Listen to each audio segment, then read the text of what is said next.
মানুষ অভ্যাসের দাস, এমনিতে বউকে গালি দিয়ে অভ্যাসে আছে। অথচ আল্লাহ রাসূলকে সাহাবীগণ বললেন, আল্লাহর নবী, স্ত্রীরা আমাদের কাছে কি পায়? ওরা যে আমাদের সাথে সংসারে থাকে, বাড়িঘর ঠিকঠাক করে, রান্না বান্না করে দেয়, সুবিধা অসুবিধায় থাকে, তো আমরা তাদের কি কি করতে পারি? তারা আমাদের কাছে কি পায়? তখন তিনি বলছেন, যখন খাবা তখন খাওয়াবা, যখন পড়বা তখন পড়াবা, ওলা তুকাব্বে, স্ত্রীকে কটু কথা বলবা না, গালি দিবা না, কটু কথা বলবা না। বলতে পাবা না তোমার ঠোঁটটা মোটা, বলতে পাবা না তোমার রংটা কালো, বলতে পাবা না তোমাকে দেখতে ভালো লাগে না, এরকম কোনো কটু কথা বলবেন না। ওলা তাজরে বালা লজে, মুখের উপরে মারবেন না। এগুলো পায় আপনার কাছে। 5, ওলা তাহাজুর হাইলে ফিল বাইতে, আপনি তাকে আপনার বাড়ি ছাড়া কোথাও থাকতে দিবেন না। খালার বাড়ি যেতে পাবে না, নানির বাড়ি যেতে পাবে না, মায়ের বাড়ি যেতে পাবে না, জরুরি প্রয়োজন ছাড়া বাড়ি ত্যাগ করতে পাবে না। বাজার তো বহু দূরের কথা, পুরুষ তার স্ত্রীকে বাজার যেতে বলেছে? ওর ভিতরে, ওর শরীরে রক্ত নাই, সবই পুজ। ওরকম পুরুষ স্বামী, তার আত্মমর্যাদা বলে কোনো জিনিস নাই, সারা দিন বউটা পুরুষের সাথে ধাক্কা খাচ্ছে, একটুকু তাকে খারাপ লাগে না, একটুকু খারাপ লাগে না। আত্মমর্যাদা বলে তার ভিতরে কোনো কিছুই নাই। কেমনে তার চলে?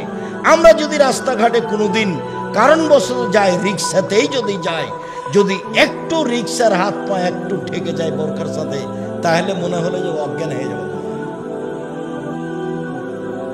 দিন রাত বাজার করছে, আপনি এসেছে, আপনার বউ এসেছে, ওই যে জিনিস কিনছে, এখন ওটা আপনার বউ না, ওটা আপনার মেয়ে। ওটা কি হিন্দুর মেয়ে?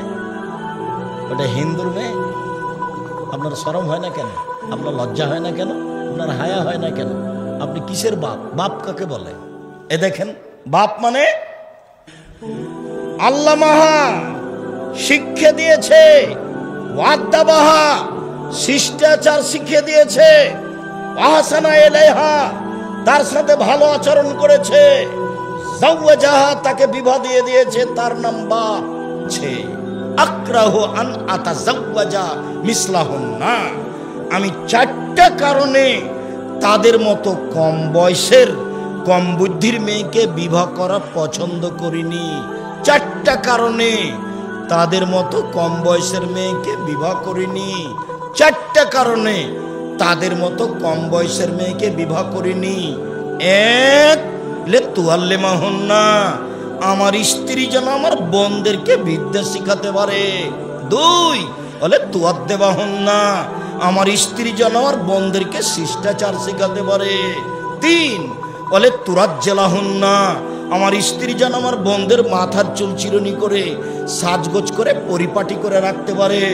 4, বলে তাকুমা আলাইহিন্না, আমার স্ত্রী যেন আমার বোনদেরকে পাহারা দিতে পারে।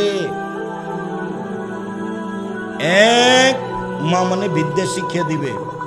2, মা মানে শিষ্টাচার শিখিয়ে দিবে। 3, মা মানে বাচ্চাকে সাজগোজ করে পরিপাটি করে রাখবে। 4, মা মানে বাচ্চার পাহারা দিবে, পাহারাদার। এখন তো আপনার মেয়ে ক্লাস 10-এ পড়ে, ওই যে জিলাপি কিনছে, ও তো ক্লাস 8-এ যুবতী হয়েছে, বুঝলে 3টা বাচ্চা হতো। বলেন ওর পাহারাদার কে? ওর পাহারাদার শয়তান। আর পাহারা কে দিবে? আল্লাহ নবী তো বলছেন যে আপনার স্ত্রী। শিষ্টাচার কি জিনিস? বাড়িতে যে দেখবেন আপনার মেয়ের নখটা বড় আছে, নখে নেইল পালিশ আছে। ইহুদি খ্রিস্টানদের পতিতালয়ের মেয়েদের বৈশিষ্ট্য হচ্ছে নখে নেইল পালিশ দেওয়া। ইহুদি খ্রিস্টানদের পতিতালয়ের মেয়েদের বৈশিষ্ট্য হচ্ছে নখে নেইল পালিশ দেওয়া। তো আপনার মেয়ের নখ বড় আছে, নখে নেইল পালিশ আছে, বলেন তো শিষ্টাচার কাকে বলে? শিষ্টাচার কি জিনিস? আপনার স্ত্রীর সামনে আপনার বাচ্চা বাম হাতে গিলাস ধরে পানি খায়, বলেন তো শিষ্টাচার কি জিনিস? আপনার স্ত্রী আপনার বাচ্চাকে এমনিতেই শয়ে দেয় দিনে রাতে, অথচ ডান কাতে শোয়াতে হবে। দোয়া পড়ে বলেন তো শিষ্টাচার কি জিনিস? আপনার বাচ্চাকে আপনার স্ত্রী এমনিতে দুধ খাওয়াই, বিসমিল্লাহ বলে না। আল্লাহ নবী বলছেন মা যতবার বিসমিল্লাহ ছাড়া বাচ্চাকে দুধ খাওয়াবে ততবার শয়তান খাবে, নিশ্চিত খাবে, অবধারিত খাবে, খাবেই খাবে। আল্লাহর নবী বলেছেন খাবে, অতএব খাবেই।